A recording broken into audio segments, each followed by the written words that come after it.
Kabut pagi belum sepenuhnya terangkat dari hutan lebat perbatasan Kalimantan Utara saat dentuman keras mengguncang pos 17, sebuah pos pengamatan milik Kopassus yang berdiri di atas tanah sengketa penuh ladang sawit.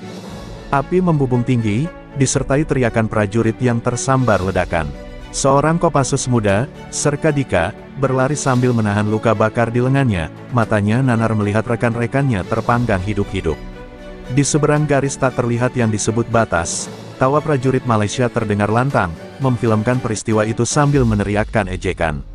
Sebuah drone merekam dari atas, insiden ini bukan kecelakaan, ini provokasi.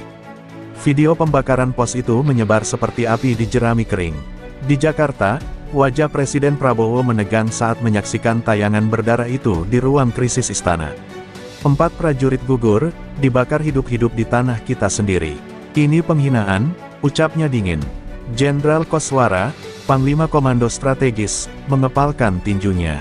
Ia mengenal para prajurit itu. Mereka bukan sekadar tentara, mereka adalah murid-muridnya. Saya minta izin penuh. Tidak ada lagi negosiasi. Mereka harus tahu, kita bukan bangsa yang diam jika diinjak. Sementara itu, di Kalimantan, suasana berubah menjadi bara.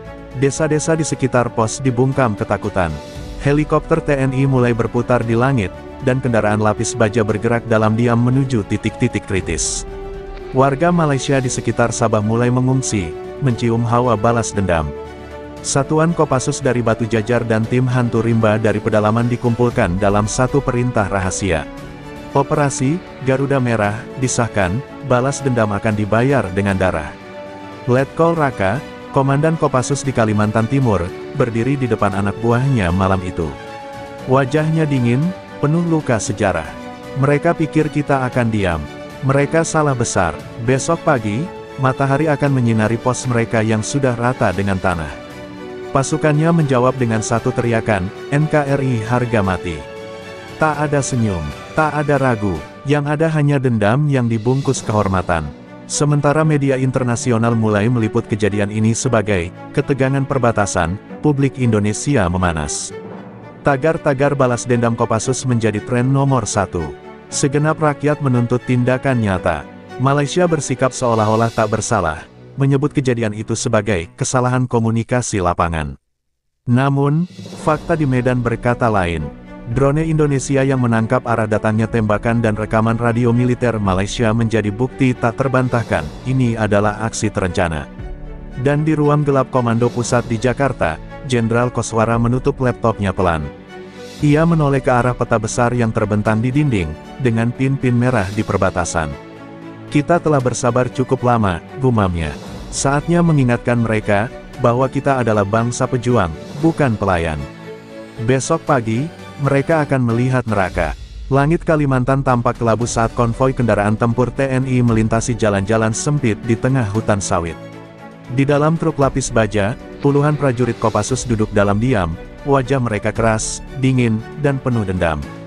Di tangan mereka tergenggam senjata, namun di dada mereka tergenggam lebih dalam, nama-nama rekan yang tewas dibakar hidup-hidup. Letkol Raka berdiri di atas sebuah mobil komando, memantau pergerakan. Ia tahu, malam ini akan mencatat sejarah, pos Malaysia di Kalimantan akan diratakan. Operasi Garuda Merah dimulai pukul 2 dini hari. Dalam gelap malam yang pekat, pasukan Kopassus menyusup diam-diam ke arah 3 pos Malaysia yang diketahui aktif mengintai wilayah Indonesia. Drone pengintai buatan dalam negeri telah memastikan jumlah personel dan pola patroli musuh. Di salah satu pos, terlihat bendera Malaysia berkibar tinggi di samping. Menara pengawas yang menyala terang. Tak lama kemudian, cahaya itu padam, digantikan oleh semburan peluru senapan serbu dari arah tak terduga. Ledakan pertama menghancurkan gudang amunisi mereka. Pasukan Malaysia panik, beberapa mencoba melarikan diri ke hutan, tapi pasukan hantu rimba yang sudah menutup jalur belakang mengeksekusi mereka tanpa suara. Di pos kedua, pertempuran singkat terjadi, namun tak sampai 5 menit, bendera merah putih berkibar di atas pos musuh. Di pos ketiga, Letkol Raka sendiri memimpin penyerbuan, menembakkan peluru ke arah menara penjagaan dan memerintahkan penghancuran total fasilitas. Tak ada yang tersisa, hanya puing dan bau mesiu.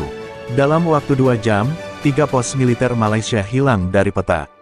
Total 19 tentara musuh tewas, 11 ditangkap, sisanya melarikan diri ke arah Sabah.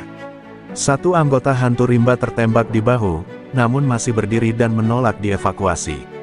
Belum mati, Komandan, masih banyak yang harus dibayar, katanya singkat. Letkol Raka menatapnya dengan bangga, lalu memanggil radio taktis, sasaran dihancurkan. Bendera kita berkibar, kirim peringatan ke pusat. Pagi harinya, media sosial dan televisi dipenuhi berita, pos Malaysia dihancurkan TNI, Kopassus balas dendam dalam operasi rahasia. Di Kuala Lumpur, kepanikan mulai menyebar.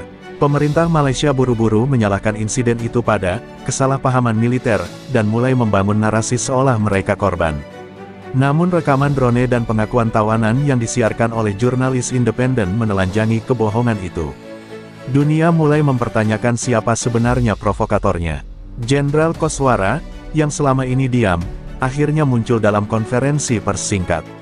Kami tidak mencari perang, tapi kami tidak akan tinggal diam jika kehormatan bangsa diinjak, katanya. Ia tak menyebut nama negara, tak menyebut jumlah korban.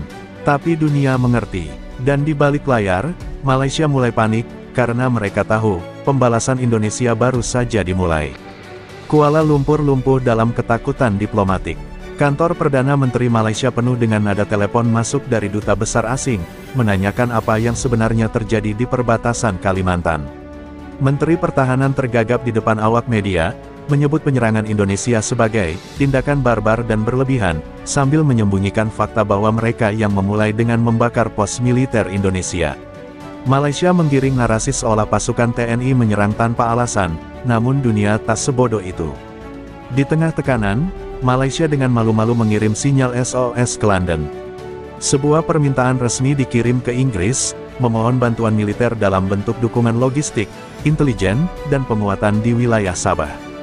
Dalam waktu singkat, pesawat-pesawat intai milik RAF mulai berputar di atas Laut Sulu. Inggris, meski enggan terlibat langsung, melihat ini sebagai kesempatan emas mengamankan kepentingannya di kawasan Asia Tenggara. Di sisi lain, Singapura bermain licik, menawarkan mediasi, sambil diam-diam mengalirkan dukungan teknis ke Malaysia. Jenderal Koswara menerima laporan tersebut dengan mata menyipit. Ia berdiri di balkon markas Komando Gabungan di Balikpapan, ditemani oleh Mayor Irsan dari Hantu Rimba. Mereka merengek seperti anak kecil yang dipukul setelah meninju lebih dulu, ucap Koswara dingin. Biarkan mereka tahu, ini baru babak pertama. Di hadapannya, monitor memperlihatkan pergerakan armada udara Inggris dan patroli laut Singapura di dekat Ambalat. TNI langsung meningkatkan status siaga tempur di seluruh garis perbatasan. Sementara itu, masyarakat Indonesia terus menekan pemerintah untuk tidak tunduk pada tekanan asing. Unjuk rasa terjadi di Jakarta, Surabaya, dan Makassar, dengan tuntutan agar TNI tidak hanya bertahan, tapi merebut kembali seluruh wilayah. Sengketa yang selama ini diduduki secara ilegal oleh Malaysia. Di media sosial, muncul kampanye bertajuk Tagar Bersihkan Perbatasan, disertai gambar-gambar pasukan Kopassus yang mengibarkan merah putih di atas puing-puing pos musuh. Suara rakyat kini menyatu dalam satu seruan, lawan sampai tuntas. Menteri Luar Negeri Indonesia, dalam sidang darurat ASEAN, memberikan pidato berapi-api yang membekukan ruangan. Kita bersahabat, selama dihormati. Tapi jika kehormatan kami dibakar seperti pos Kopassus kami, maka jangan harap kami akan tersenyum, katanya. Delegasi Malaysia terdiam. Beberapa negara mulai condong mendukung Indonesia secara diam-diam, mengingat bukti visual dan data satelit yang tak terbantahkan mengenai provokasi awal dari pihak Malaysia. Namun di balik semua itu, ancaman yang lebih besar mengintai. Dalam dokumen rahasia yang disadap oleh Satuan Siber TNI, ditemukan komunikasi antara petinggi militer Malaysia dan agen intelijen asing yang merancang skenario konflik terbatas untuk melemahkan pengaruh Indonesia di perbatasan Kalimantan. Jenderal Koswara kini sadar, ini bukan lagi sekadar konflik dua negara. Ini adalah bagian dari permainan yang lebih besar, dan Indonesia harus memimpin permainan itu, atau hancur di dalamnya. Mentari belum sempurna naik saat sonar kapal perang Kri Alugoro mendeteksi keberadaan 3 kapal perang Malaysia yang masuk zona sengketa Ambalat. Kapal-kapal itu bergerak perlahan namun penuh ancaman, dikawal drone buatan Inggris dan 1 fregat kecil milik Singapura yang tampak mengamati. Di ruang komando kapal selam itu, Letkol Laut Arjuna, Perwira muda dari Satuan Hantu Laut Kopaska memandangi layar radar dengan rahang mengeras. "Mereka pikir kita hanya jago di darat," gumamnya. "Hari ini, laut pun milik kita." Di perairan dangkal sebelah timur Pulau Sebatik, pasukan Kopaska yang menyelam dari malam sebelumnya telah siap dengan ranjau bawah laut dan rudal portable Siskua yang dimodifikasi. Perintah dari Komando Armadari sudah jelas, jika kapal-kapal itu melewati garis aman sejauh 12 mil, tembak tanpa peringatan. Ketegangan menebal, namun tak ada yang goyah. Di permukaan, kapal Tribung Tomo bergerak lambat, seolah tak waspada. Malaysia menggigit umpan. Saat radar menunjukkan pelanggaran koordinat oleh kapal musuh, rudal pertama dilepaskan dari bawah laut, menghantam bagian mesin kapal patroli Malaysia dan membuatnya meledak seperti bara dalam jerami kering. Teriakan terdengar dari radio mereka, tapi tak ada belas kasihan. 2 menit kemudian, torpedo Kri Alugoro menenggelamkan kapal kedua, sementara kapal ketiga dihantam dari udara oleh F-16 TNI AU yang sudah siaga sejak malam. Dalam waktu kurang dari 10 menit, perairan Ambalat berubah merah oleh kobaran api dan tubuh-tubuh yang mengambang. Pasukan Kopaska yang menyamar sebagai awak nelayan segera menyelamatkan beberapa korban untuk interogasi. Salah satu dari mereka, perwira muda Malaysia, mengaku bahwa mereka mendapat perintah rahasia untuk memancing konflik terbuka. Letkol Arjuna menghela napas berat. "Jadi benar, mereka ingin kita memulai perang terbuka. Tapi sayang, mereka yang terbakar duluan." Sementara itu, drone Indonesia menangkap gambar satu kapal Singapura yang melaju mundur cepat dari perairan, tak berani terlibat lebih jauh. Pemerintah Malaysia kembali menyalahkan navigasi yang salah atas insiden di Ambalat. Namun video serangan dari drone TNI segera bocor ke publik internasional, menunjukkan bahwa Malaysia memulai provokasi, dan Indonesia hanya membalas secara sah dalam zona teritorialnya. Dunia mulai goyah, dan simpati perlahan mengalir ke Jakarta. Amerika dan Rusia diam, tapi memperhatikan dengan seksama. ASEAN retak, karena terlalu banyak yang bermain dua kaki.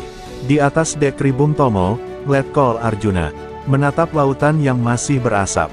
"Laut bukan tempat bermain anak kecil," ucapnya kepada awak muda di sampingnya. "Jika mereka berani mencelupkan kaki, maka mereka harus siap kehilangan kepala." Dan di pusat komando TNI AL, sinyal dikirim ke semua armada, aktifkan operasi Trisula, operasi penekanan laut untuk memastikan tak satu pun kapal asing masuk zona Indonesia tanpa izin. Perang belum diumumkan, tapi darah sudah jatuh, dan bangsa ini tak akan mundur. Di tengah hutan belantara Papua yang lebat, jauh dari hiruk-pikuk perbatasan Kalimantan, satuan elit gabungan Hantu Rimba dan Kopaska bergerak tanpa suara. Mereka menelusuri jalur rahasia yang hanya diketahui oleh penduduk lokal. Dipimpin oleh Kapten Sagara, mantan legenda tempur dari Satuan Raider yang kini ditugaskan memimpin misi pencarian markas rahasia KKB, pasukan itu memasuki wilayah terlarang di bawah kaki Gunung Yos Sudarso. Di sanalah, menurut intelijen yang disadap dari komunikasi satelit Malaysia, terdapat kabin bawah tanah yang selama ini menjadi pusat logistik pemberontak OPM. Pasukan tiba di sebuah situs keramat, dijaga oleh batu leluhur yang dipercaya sakral oleh suku setempat. Kapten Sagara meminta waktu untuk upacara adat singkat, menghormati roh penjaga tanah itu. Seorang tetua suku muncul dari balik semak, membawa pesan penting. Di bawah batu ini, ada pintu menuju neraka para pengkhianat. Para prajurit terpaku. Mereka menggali hati-hati di antara akar-akar besar, hingga terdengar suara dentingan logam. Sebuah pintu baja tersembunyi, berkarat, tapi masih kokoh. Dengan alat peledak senyap, mereka membuka pintu itu dan menemukan tangga besi yang menurun ke kegelapan.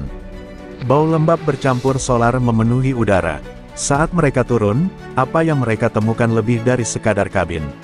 Ini adalah bunker komando, lengkap dengan panel komunikasi, senjata ringan impor, dan peta operasi yang menyebut rencana sabotase terhadap Presiden Prabowo saat kunjungan kenegaraan ke Papua 2 bulan mendatang. Di salah satu monitor, terekam wajah seorang jenderal Malaysia yang tengah memberikan pengarahan via sambungan terenkripsi. "Ini bukan lagi soal OPM," gumam Kapten Sagara. "Ini operasi intelijen asing yang berakar dalam. Mereka mengunduh semua data, membawa senjata bukti, dan menanam bom penghancur struktur."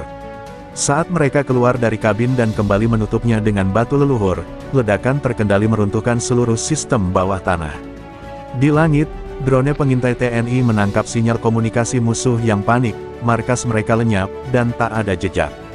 Kabar keberhasilan operasi ini langsung dikirim ke Jenderal Koswara. Ia menyeringai kecil, menatap peta digital yang kini menunjukkan titik merah besar menghilang dari Papua. Kita telah mematahkan tulang punggung mereka, katanya.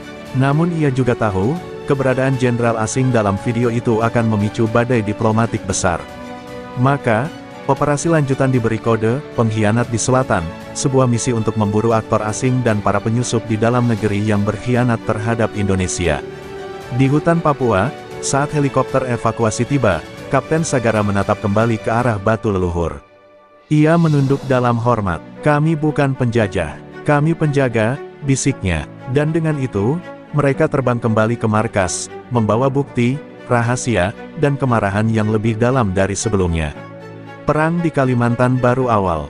Papua menyimpan bara yang tak kalah berbahaya.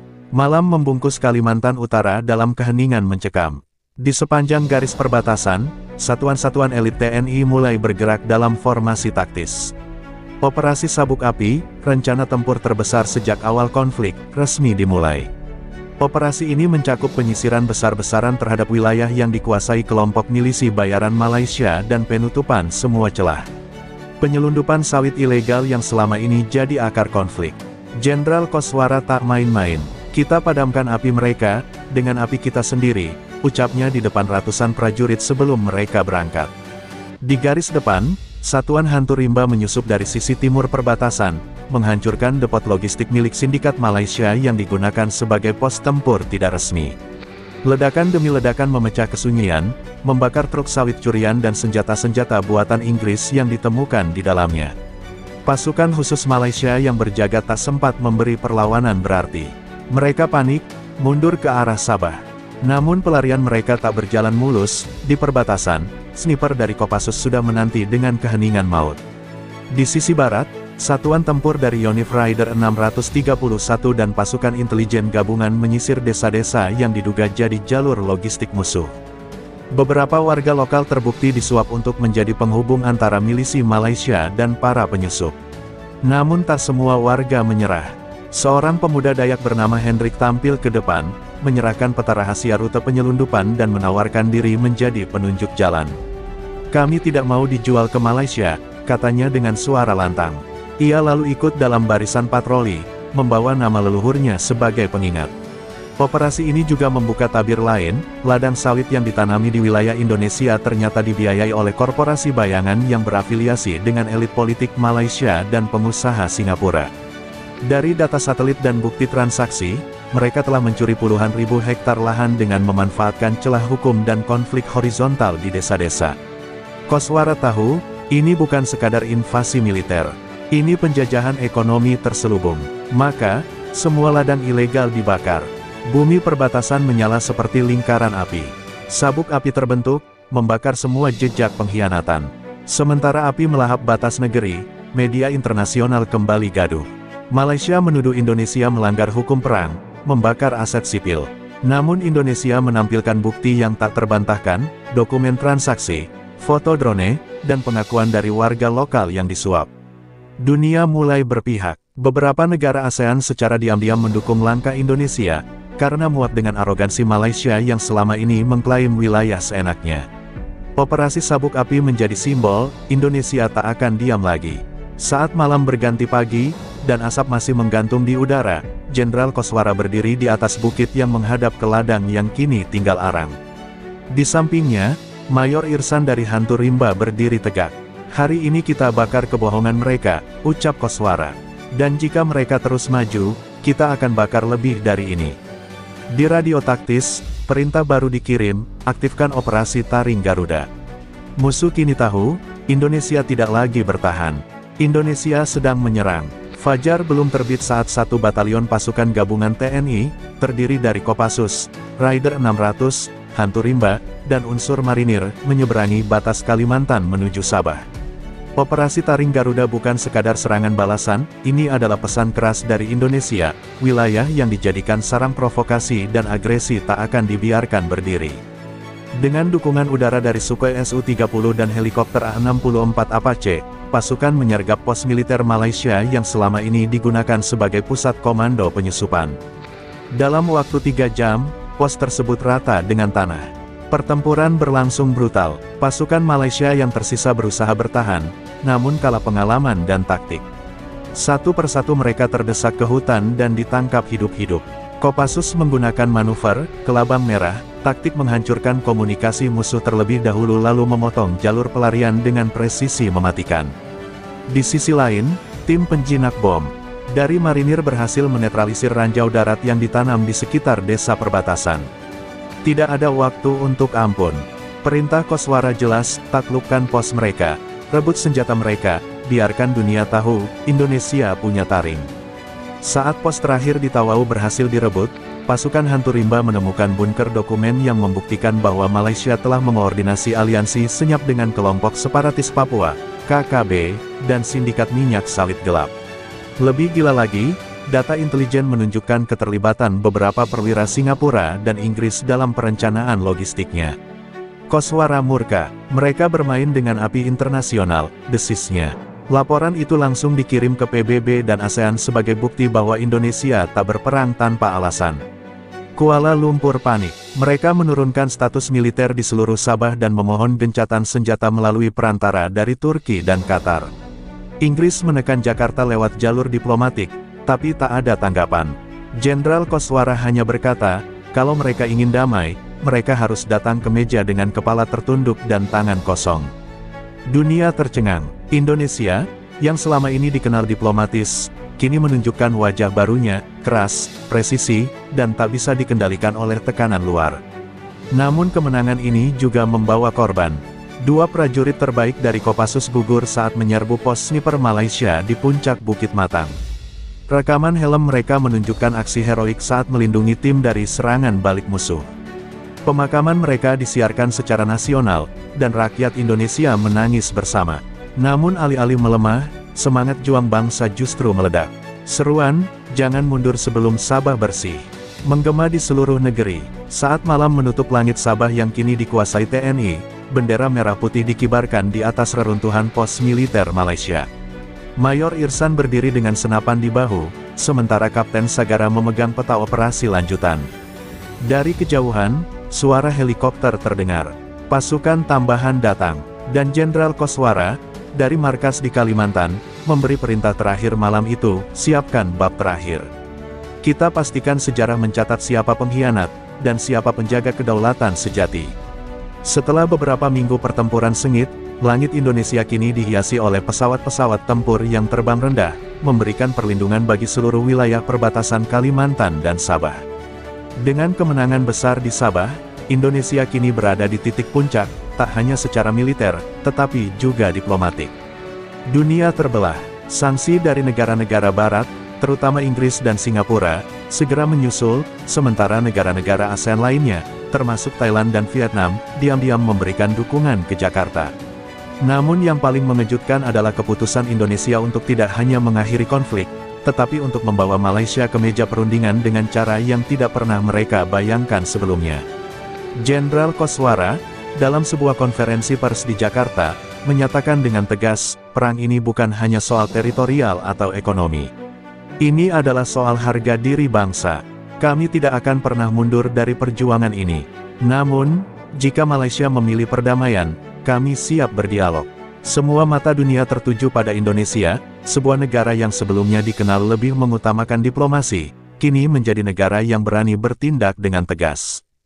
Koswara tahu bahwa untuk mengakhiri konflik ini, mereka harus membawa Malaysia ke pengadilan internasional, di langit Nusantara, sebutan untuk forum yang dibentuk oleh Indonesia untuk menggugat negara-negara yang dianggap merusak kedaulatan.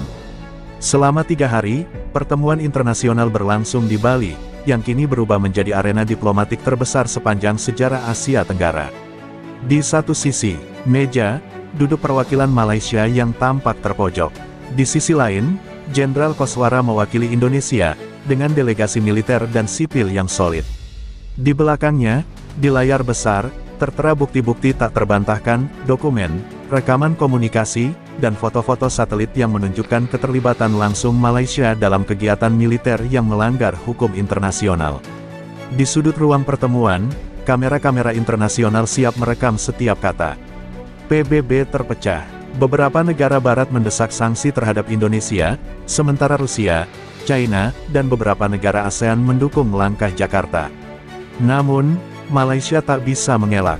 Menteri Luar Negeri Malaysia, yang hadir dalam pertemuan itu, tak mampu berkata banyak. Wajahnya tegang, mulutnya tersusun kata-kata, namun nada suara itu seakan hilang saat Jenderal Koswara dengan tegas menyerukan, "Kami datang bukan untuk permintaan maaf kosong. Kami datang untuk keadilan." Dunia mendengarkan, dan dalam diam, Malaysia akhirnya mengakui pelanggarannya, terutama terkait klaim sepihak terhadap Ambalat, pengedaran senjata ilegal, dan keterlibatannya dengan kelompok separatis Papua. Namun, meski kemenangan Indonesia di pengadilan diplomatik diraih, tantangan baru muncul. Bukan hanya Malaysia yang terpojok, tetapi juga kelompok-kelompok separatis seperti KKB dan OPM yang selama ini mendapat sokongan dari luar negeri, kini harus menghadapi ancaman serius. Di Papua, pasukan TNI dan Polri memulai serangkaian operasi untuk menuntaskan sisa-sisa pemberontakan. Sementara itu, di Kalimantan, industri sawit ilegal yang didukung oleh jaringan internasional berusaha mencari celah untuk bangkit kembali. Koswara menyadari bahwa meski kemenangan diplomatik telah diraih, perang ekonomi dan perang dalam negeri belum berakhir. Namun bagi rakyat Indonesia, Pengadilan di Langit Nusantara bukan sekadar konferensi internasional. Itu adalah simbol kebangkitan dan kebanggaan nasional. Ketika bendera merah putih berkibar di Bali, di atas meja perundingan, rakyat Indonesia merasakan getaran perubahan yang mendalam. Sebuah bangsa yang dulunya hanya diakui dalam lingkup regional kini menjadi pemain utama di panggung dunia. Satu persatu, musuh yang dulu tampak tak tergoyahkan mulai mundur, dan di tengah kemeriahan Bali, Jenderal Koswara mengingatkan, perang ini bukan untuk menaklukkan, tapi untuk membuktikan bahwa Indonesia tidak akan pernah diinjak-injak lagi. Kami adalah Garuda, dan kami terbang tinggi.